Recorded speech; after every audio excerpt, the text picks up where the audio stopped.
Hi, everybody. Welcome to Discover College Soccer. I'm excited today to be joined by Coach Sean from Marietta College in Ohio. How you doing, Coach? Good, Matt. It's good to have you here. Yeah, Thanks for the invite. Thanks for the opportunity. yeah, no, thank you. I grew up in Columbus and went to grad school at OU in Athens, so I got a little soft spot in the old ticker for Ohio schools. Now, my only one real time through Marietta got me a speeding ticket, so I don't necessarily have a fond memory, but that's okay. That's neither here nor there. That's Uh, unfortunate. I'm sorry you had to deal with that. There's a state highway station right in town here, so it's probably one of them. it's 20 years ago. It's all good. Anyway, so let's start talking about your college in terms of your recruiting process. So when do you start usually hearing from players? Like what year in high school are they, and when do you usually start going out and watching players? Yeah, so I mean, it happens both ways. We have players. We use an online system called Front Rush that I'm sure a lot of colleges out there use as far as their initial questionnaires for student athletes to fill out. But we start getting them as early as their freshman year of high school. Um, and we're happy to have conversations and kind of start trying to help these student athletes figure out if Marietta is the right fit for them. But let's be honest. I mean, I know how I was in high school. I changed my mind about a dozen different times. And I know these young student athletes will kind of change their opinions and find new interests and things that they like. Um, but we're happy to help them explore it as early as possible. And then for the most part, we go to showcases and tournament events. We look for student athletes of all ages that are in high school that are targeted at these events, and we'll reach out to them if we like what we see. So let's talk about those events. What are some of the events that are kind of the must attend events that you try to get to every year? Yeah, so Blue Chip over in the Cincinnati area is always a big event. They'll get teams from all over the country. You have Crossroads of America, which is at Graham Park in Indianapolis. That's a massive event, and that venue itself, I'm not sure if you're familiar with the park, but they've got about 30 some fields that are available. So it's nice that you can go to one location, one venue, and see as many games as possible on a weekend. And then there's a lot of one-off events we try to get to. So Ohio Elite hosts an event actually here in a couple weeks that we're going to try to get out to. There's a new one on our radar this year. Circle City is putting on. I think that's a club out that way in Indiana. So they've got an event coming up in a couple weeks. You've always got individual clubs hosting little showcase events and play days. So like Beadling out of the Pennsylvania area, they've got an event coming up in a week or so. So we'll go out there for a day and watch games.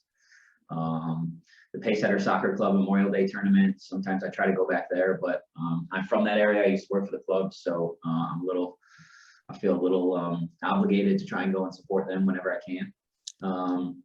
And then Castle, or is now goes under a different name, but is down in Raleigh, North Carolina every fall. And that's always a massive event that again pulls national teams from all over. So the quality is good, the talent is good, and the amount of players that are available to see. Those are the big things for us when we go to those events. Speaking of amount of players, how what would you say is the amount of inbound contacts you're getting on a weekly or monthly basis? It's hard to track down weekly. If you had to average it out throughout the year, I'd say anywhere from 5 to 10 maybe. But again, there are some weeks where we don't have any contact, and typically that's in the fall season when we're active with our current team and playing in our traditional season. But outside of that, anywhere from 10 to 15 players probably a month total. So you're talking close to 150, maybe 200 throughout the course of an entire year. But that isn't always all just like one age group. Those are freshmen, sophomore, juniors, and seniors combined. And then every year we try to add to it as we move on down the line. So what do you like to see in that first communication from a recruit? Yeah, I think the biggest thing for us is we just want to establish contact, kind of get a feel for the personality of the player. Obviously, sometimes they're a little bit nervous, so we always try to kind of lighten the mood and keep the conversation pretty simple.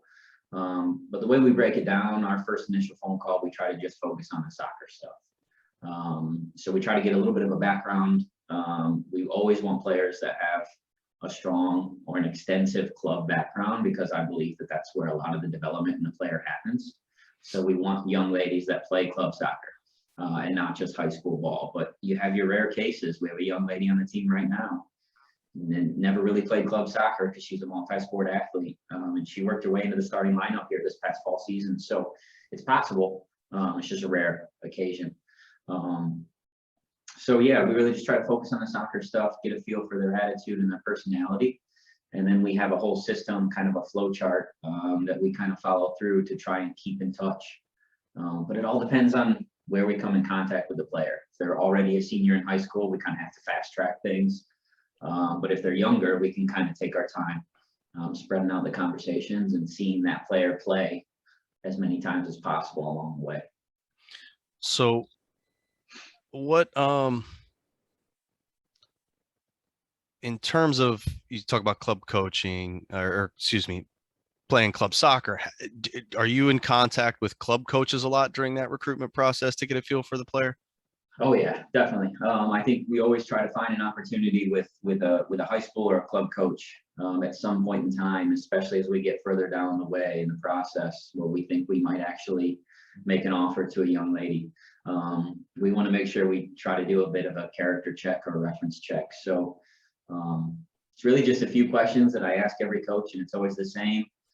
What's the player like at training? How's their attitude? And what are the parents like? That's a big one. Because we want to know who we're bringing into the family, what the culture impact might be. But we always want some sort of a coach's assessment of the player, because it's important. We can only see so much in a game, right? So your coaches see a lot more in the training field, off the field, than we can during that whole process. Yeah. So what do you guys do ID camps or work any other any other schools camps to help your recruiting efforts? Yeah, I'm honestly, anything we can fit on the calendar, I'm always game for. We're on a mission here. I just took over the program within the last 3.5 years, so we're really trying to change things, really from top to bottom. And now we're really trying to grind it out and figure out a way to get better talent here and acquire top level talent, potential D1, D2 players that aren't quite ready for that level of commitment, maybe. Or they want a little bit better of a balance in their college experience. So that's critical for us. But you have, organizations like Exact Camps, the CCSC organization runs ID camps where they pool in, hundreds of players at various events. We try to target those ones that are close. So like Columbus, there's always tournament or ID camps held in that area. Other schools will host ID camps, and sometimes we get invitations via email to go and attend. And sometimes if we can make it fit on the calendar, we go. And then here we try to always host at least one ID camp on campus every year. I've played around with it. We've had summer camps that did really well and not so well the next year. We've had a fall ID camp at the end of the high school seasons. Some years it's done really well, other years not so much. So we're still trying to find like the best time of the year. But we've got coming up mid to late March here this spring. So hopefully we'll get some decent numbers. Okay. So do you have a set number of players you like to bring in every year, or does it just kind of vary? Honestly, it kind of depends on necessity. How many players are graduating, how many players are ineligible, potential for players leaving school. Right, there's always those one-off situations where you just don't expect it. In the last few years I've been here, anywhere from 7 to 12 players we've brought in. My first 3 years, we had some big classes. So we had 11 the first year, 12 the next, and then we had 10 last year. So big classes. This next fall of 2022, we'll probably only bring in about 7 or 8 total. Okay. Now being D3, obviously there's no athletic money. So what's the scholarship situation like on the academic and merit side at your school? Yeah, I'll be honest with you, I'm pretty amazed and impressed at what this institution provides, even outside of athletics, because we can't offer athletic specific money. It's amazing to see the amount of financial support that the institution provides. But if you look at the sticker market price is around $50,000 a year. But I assure you, no one on this campus is paying anywhere close to that. So it's important that you have a high academic profile. We definitely want to pursue student athletes that are at least 3.0 and above. But to be honest, 3.5 and higher is better for us, because then we know we've got a young lady that has a good head on their shoulders, is gonna take the classroom serious. But there are loads of opportunities, additional scholarships and grants through the institution, as well as outside. We always encourage student athletes to look at local organizations in their community that might support scholarships. And there's always, a paper to write or an essay or something involved, or maybe some community service with that. But there's a lot of additional ways, especially like here at Marietta, if you want to get into our leadership program, that can get you additional money every year. But you have to have the grades and the profile to get accepted into that. So there's different tiers, different levels of it. But I honestly have been really amazed with the amount of financial aid that this place provides. No, that's fantastic. So, I mean, you talked about character when talking with college or the club coaches and stuff. So what are kind of when you're out recruiting, what are the key ingredients? What are the hierarchy of things you're looking for, both on the field and off the field? Yeah, definitely. So we have a talent identification list that my assistant and I have put together. And it really is just kind of 8 simple categories. And we just kind of check the boxes based on what we can see of that player as we're watching them play. But you've got to obviously have a technical foundation in the game. We want to make sure you have club experience. Is your soccer IQ, does it show that you know and you can read the game? Athleticism, natural speed and pace. Those are some things we look for. But the little things I also like to look for. So let's say a player in a game makes a mistake, they make a bad pass, they miss a shot. How do they react immediately after that moment? Do the hands go up in the air? Do they cover their face? Does the head go down? Or do they just react and try to win the ball back or move on to the next opportunity? Those are little tells that we look for. And then when a player gets substituted off the field as well, I do like to see, do they walk past their coach? Do they disregard any feedback that the coach might offer? Or do they listen? Are they coachable, right? So there's little things like that are telling moments for us that we try to pay attention to at these live events. Yeah, no, I keep stressing it to players in our club. Same thing that it's always watching, right? It's like the Monsters Inc. movie. Yeah, you're right. Always watching. So last question for you on the recruiting side of things. How do transfers, walk-ons, and internationals kind of all fall into your recruiting puzzle? Yeah, so I'll cover like internationals at first. It's not something that we've really targeted in the 3 years that I've been here. I'm not opposed to it, but we've tried financially at the D3 level. It can get pretty difficult, because obviously domestic students have more opportunities and more access to more financial aid, than non-domestics. So that becomes a little difficult. But every once in a while, you have some organizations that represent international players that reach out and say, hey, their budget is this much, and we'll certainly evaluate it and look at some film. But it's difficult to ask a young lady to come that far away from home and spend a lot of money to do it. So we're able to find plenty of domestic talented players in our experience so far, but I'm certainly not opposed to it. The transfer portals is something that we've just recently started to explore. We're starting to build what we think is a successful program. We're working towards winning more games and being more competitive on the field. And you always have those players that think they can play or go to a higher level that maybe they're not happy or things just don't work out. Maybe they're not happy in school. So it's always worth, I think, exploring that. And then I will say every year in the spring season, it seems that we always have 3 to 5 players that contact us late in the recruiting process that maybe they didn't think they wanted to play college soccer, now they do. So we kind of open the door and see what we can do. But we've always had a few players walk on every year, and we give them some time in that fall season to see if they can adjust and see if they can compete. Sometimes it works out and they're still on the team. Other times they end up, just stepping aside from soccer. But as a testament to the institution here, a lot of those players have stayed on campus and in school. So it makes us feel good that we're at least bringing them to the right place. That's good. And let's talk more about the school itself. Folks, may not be familiar with Marietta, Ohio. So what, besides what I can find on the website, what are some of the things that your school is known for that are great about your school that are going to make somebody want to check it out? Yeah, well, I think one of the biggest things that this place is known for on the athletic side is the baseball team. They have 6 or 7 national championships in the last 25 years. So they're very well known in the baseball world. And Brian Brewer, the current head coach, continues to build a competitive program. So I know they made it pretty far last year in the NCAA tournament. I know they're trying to do the same thing again. Our men's basketball team and our women's basketball team are actually both nationally ranked this year. The men's basketball team has been nationally ranked for a couple of years now. Softball does really well. Our other athletic teams do really well. Men's soccer has been in the conference tournament for 6 out of the last 7 years. So when it comes to being a student athlete, it's really fun to be a part of this campus because everyone knows what you play, and they all support one another.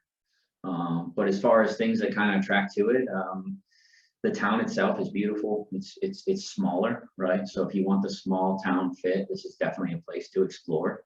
It's safe, and the community support is fantastic.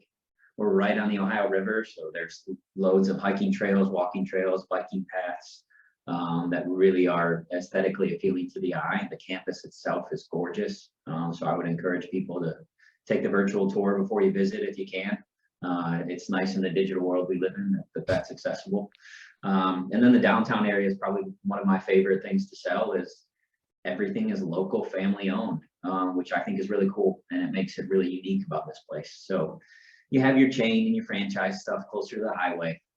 But the downtown area is all local family owned restaurants and businesses. So it just is, it's neat and it's unique. Yeah, for sure. Well, so how do your students balance those academic and athletic commitments that they have? I mean, what's it like specifically at Marietta? Yeah, so I mean, it's important that when you come in, you've got some time management skills. I think there's always an acclimatization period, especially for freshmen coming in that kind of adjust to the difference of mom and dad aren't at home with me every night to make sure I do my homework, to make sure I go to class, right? So there's a self accountability. Female athletes, but they just seem to have their heads on right, and they do their job and they go to class and they do the work. So thankfully, touch wood, we've not had really any major issues. But typically for us as a women's soccer player, you're going to class Monday through Friday. Our trainings are typically in the evenings. Once in a while, we might throw in a morning session depending on the schedule and field availability. And then you're traveling anywhere from 1 to 2 days a week, or playing games 1 to 2 days a week as well. So it can be a little heavy when you're in the traditional championship season. But when you get outside of that, because of NCAA rules and what we're limited on as far as what we can mandate the players do, I think they get a much better balance of school and sport and having a social life once they're outside of their traditional season. So in the winter and the spring months, our young ladies are trying to do some workouts on their own, do some strength and conditioning. And then we have a very short condensed spring season where we only train for 3 days a week. We stretch it out for about 4 to 5 weeks. But that's what we're allowed to do. So it's a lighter load, it's manageable. We've even had young ladies on the team that have dual sport competed. So we have a young lady right now is on the soccer and the track team. So she's busy fall and spring, but she's doing great. Her grades are solid. So, and she's excelling in both sports. That's awesome. Well, what support mechanisms are in place, both, whether they're just athletic department specific or overall academic support that the school offers? Yeah, so our academic resource center, I think, is outstanding. The school provides free tutors in every department, which is awesome. So these kids, if they're struggling with anything, they've got access to help. We have players that go to study sessions, additional extra credit opportunities throughout the week. And sometimes that means they're going to either miss an entire training session or have to come late or leave early, which we're okay with. Academics is always going to be our #1 priority. So we always work with the players. We just ask that they communicate in a timely manner so that we can plan accordingly. And then we try to make up for any time missed if it's possible, but we certainly don't expect it. And as long as it's not an ongoing trend where it's becoming an issue of concern, we really don't have any sort of consequences for players having to miss certain things. We want them to be able to balance their time as best they can. And we want to trust our student athletes to tell us that, hey, if they've got a big test on Friday and they need to leave Thursday night's training a little early so they can study, we're okay with that. We just hope that the grades reflect it once we get to the midterm and the finals.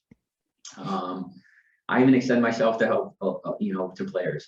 My first year here, I tutored one of our players in math. I wanted to be a math teacher before full-time coaching came into the picture. So I'm willing to extend myself beyond just a coach as well. But there's loads of opportunities for study table times and individual studying at the libraries, for them to book rooms. There really is no reason for a student to not be successful, I think, here at Marietta. Oh, that's good. So, I mean, you mentioned, I guess you classes did the day, most practices in the evenings. In terms of travel, what's kind of your average, travel radius for games, and how does that factor into classes and all that kind of thing? Yeah, so there's always going to be midweek games. We try to save the further trips, and thanks to the conference schedule is scheduled by the league. So they plan the furthest trips within the conference, and it's the OAC here, the Ohio Athletic Conference. So the schools are all in Ohio, which is nice from a certain, as far as travel is not too crazy. But one of the furthest trips we might take is about a 4-hour bus ride. But those are typically on Saturdays, so you're not impacting school too negatively. But you're always going to have some non-conference games and travel midweek.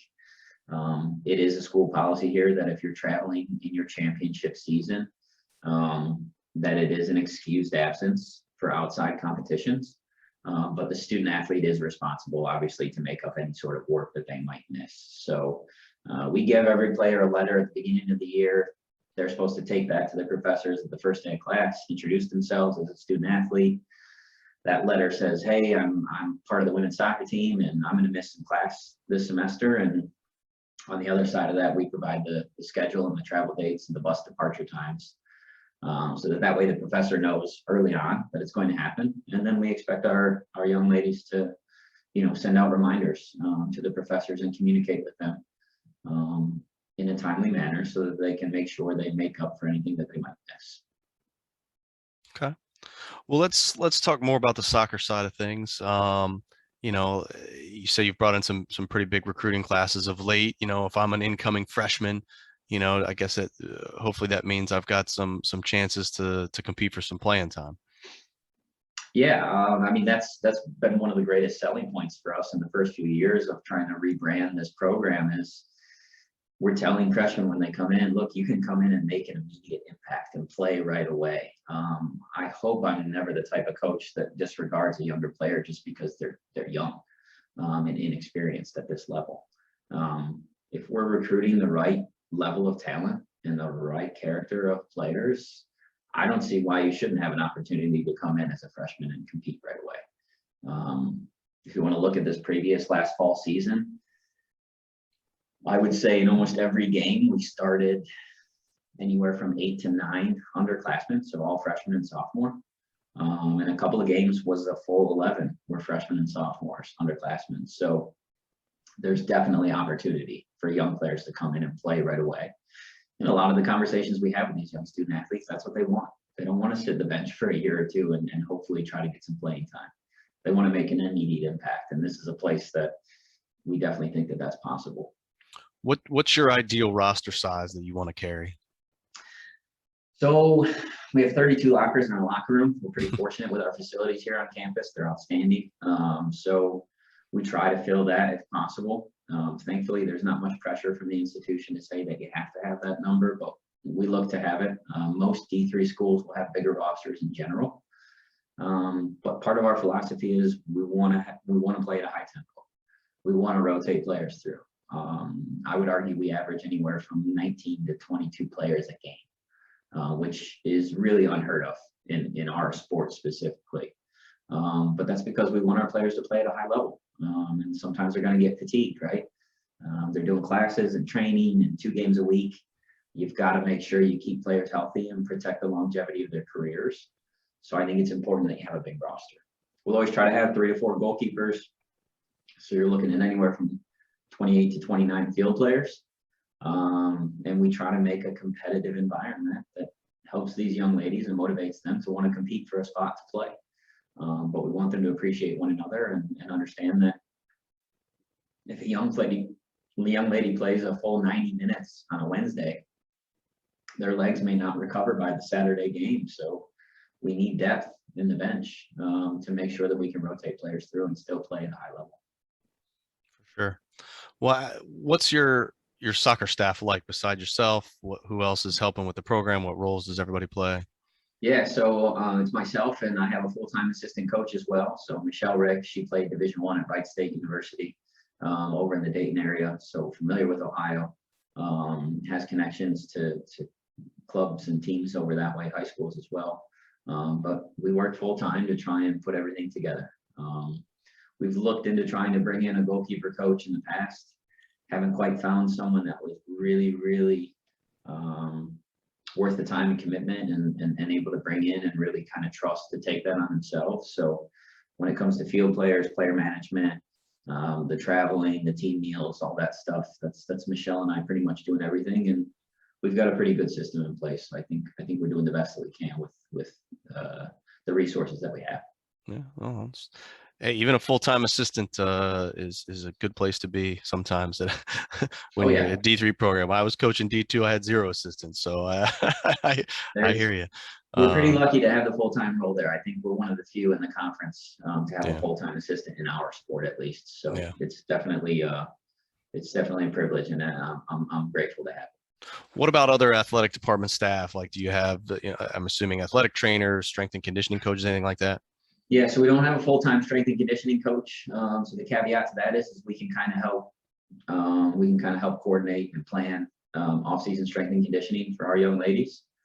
So we're able to, Michelle takes a lot of that on herself because she's passionate about it. She studies it a lot. She's currently pursuing her CSCS. So that's a licensure that obviously helps her know what she's doing, right? And I continue to learn as we go through it. We've got full-time athletic trainers, and we have one that's assigned to our team year-round. So our athletic training department, to be honest, is outstanding.